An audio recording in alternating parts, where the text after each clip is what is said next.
കേരളത്തിലും തമിഴ്നാട്ടിലും താമസിക്കുന്ന പ്രബലരായ ഒരു മുസ്ലിം സമുദായമാണ് റാവുത്തർ വിഭാഗം.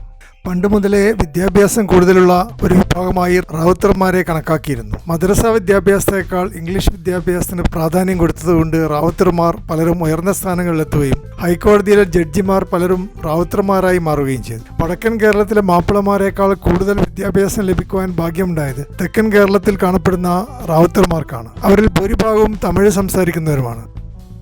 തുർക്കിയിലെ കുതിരക്കച്ചവടക്കാരുടെ പാരമ്പര്യം അവർ അവകാശപ്പെടുന്നുണ്ട്. ചോള സാമ്രാജ്യത്തിലും പാണ്ഡ്യ സാമ്രാജ്യത്തിലും കുതിരപ്പടയാളികളായി അവർ സേവനമനുഷ്ഠിച്ചിട്ടുമുണ്ട്. സ്വന്തമായി ഭക്ഷണ പാരമ്പര്യവും റാവുത്തർമാർക്കുണ്ട്. പ്രശസ്തമായ റാവുത്തർ ബിരിയാണി ഇതിന് ഒരു ഉദാഹരണമാണ്.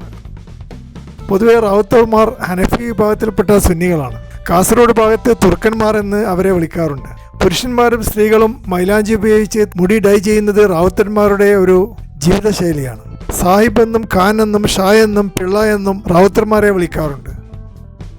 കൂടുതലായി മറ്റു വിഭാഗത്തിൽപ്പെട്ടവരെ കല്യാണം കഴിക്കുവാൻ അവർ ഇഷ്ടപ്പെടുന്നില്ല. റാവുത്തർമാരുടെ വിവാഹാവസരങ്ങളിൽ സവിശേഷമായ ആചാരങ്ങളും ഉണ്ടാവാറുണ്ട്.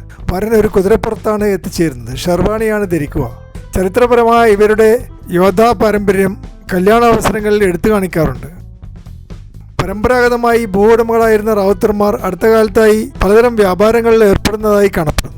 സ്വർണ്ണ വ്യാപാരികളെയും വസ്ത്രവ്യാപാരികളെയും റിയൽ എസ്റ്റേറ്റ് മേഖലയിലും റെസ്റ്റോറൻറ്റുകൾ നടത്തുന്നവരായും റാവുത്തർമാരെ ഇപ്പോൾ കാണുവാൻ പറ്റും. ഡോക്ടർമാരും എഞ്ചിനീയർമാരും അഭിഭാഷകരും അധ്യാപകരും അവരുടെ ഇടയിൽ ധാരാളമുണ്ട്. സുപ്രീം കോടതിയിലെ ആദ്യത്തെ വനിതാ ജഡ്ജിയായിരുന്ന ഫാത്തിമ ബീവി റാവുത്തർ വിഭാഗത്തിൽപ്പെട്ടതാണ്.